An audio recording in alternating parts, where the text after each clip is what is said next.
Monsoon tour, మధురానుభూతులు sure. పూర్తి వివరాలకు చదవండి రేపటి సాక్షి దినపత్రిక.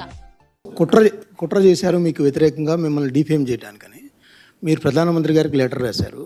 దాదాపు లాస్ట్ శుక్రవారం రాశారు. ఇప్పటి వరకు ఏమి రెస్పాండ్ కాలేదు. ప్రధానమంత్రి ఇక్కడ ఒక పెద్ద పుణ్యక్షేత్రంలో ఒక మతపరమైన విద్వేషాలు రెచ్చగొట్టే విధంగా కార్యక్రమాలు జరుగుతూ ఉన్నాయి. దీన్ని ఎలా చూస్తారు? అందుకే చెప్తా ఉన్నాను కదా, బీజేపీ వాళ్ళకు నిజంగా హిందుత్వం అనే దాని మీద నిజంగా వాళ్ళు టార్చ్ బేరర్స్ అని చెప్పుకునే నైతిక హక్కు నిజంగా వాళ్ళకు ఉంటే, వాళ్ళలో సిన్సియారిటీగానే ఉంటే, ఇంత ఘోరం చేసిన చంద్రబాబు నాయుడును రిప్రమాండ్ చేయకుండా ఇంత తెలిసి అబద్ధాలు ఆడుతూ తిరుపతి పేరు ప్రఖ్యాతలను మంటగలిపిన ఈ వ్యక్తిని చూస్తూ వాళ్ళు ఎలా ఊరుకుంటున్నారు అని వాళ్ళని ప్రశ్నిస్తున్నా. వాళ్ళల్లో నిజంగానే హిందుత్వం మీద వాల్యూస్ ఉంటే, సిన్సియారిటీ ఉంటే ఇలాంటి వ్యక్తిని తిట్టాలి, బహిర్గతంగా తిట్టాలి. ఇలాంటి తప్పులు చేయడం అన్యాయము, ధర్మం కాదు అని చెప్పి గట్టిగా బుద్ధి చెప్పాలి, గడ్డి పెట్టాలి. కానీ అలాంటివి ఏవీ చేయకుండా, చేసినవాడు మనవాడు కాబట్టి వాడు ఏం చేసినా కానీ పర్వాలేదు అని చెప్పి వాళ్ళు వదిలేస్తే ఏ రకమైన మెసేజ్ పంపిస్తూ ఉన్నారు? హిందుత్వానికి వీళ్ళు ప్రతినిధులా? ఏ రకమైన మెసేజ్ పంపిస్తూ ఉన్నారు?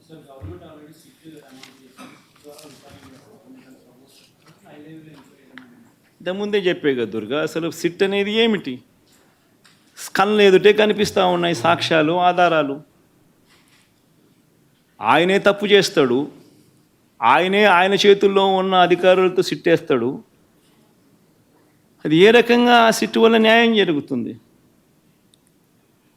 కంటికి కనపడతా ఉన్న సత్యాలు ఇవన్నీ కూడా, తప్పు చేసినాడని కనిపిస్తూ ఉన్న సత్యాలు కూడా.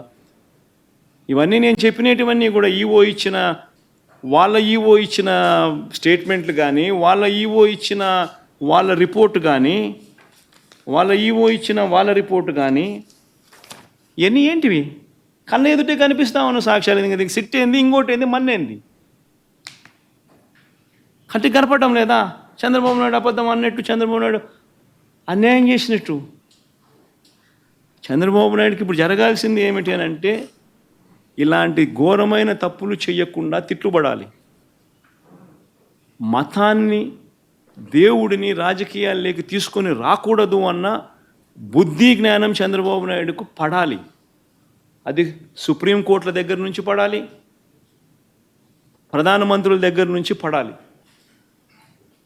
అప్పుడే ఈ మనిషిలో జ్ఞానోదయం చెంది కొద్దో గొప్ప మార్పు వచ్చి ఈ మాదిరిగా మన గుడులను, మన పరువును, మన ప్రతిష్టను, మన ప్రసాదాన్ని మనమంతట మనమే పెంచుకోవాల్సింది పోయి, గొప్పగా చెప్పుకోవాల్సింది పోయి, ప్రసిద్ధి ఇంకా పెంచాల్సింది పోయి, మనమంతట మనమే మన గుడిని, మన ప్రసాదాన్ని, మన ప్రతిష్టను మనమే ప్రపంచానికి పలచన చేసి చూపించుకుంటా ఉన్నాం.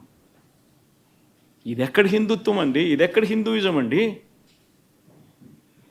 హిందూయిజం అంటే ఇదే, మన దేవుని మనం తగ్గించుకోవడం,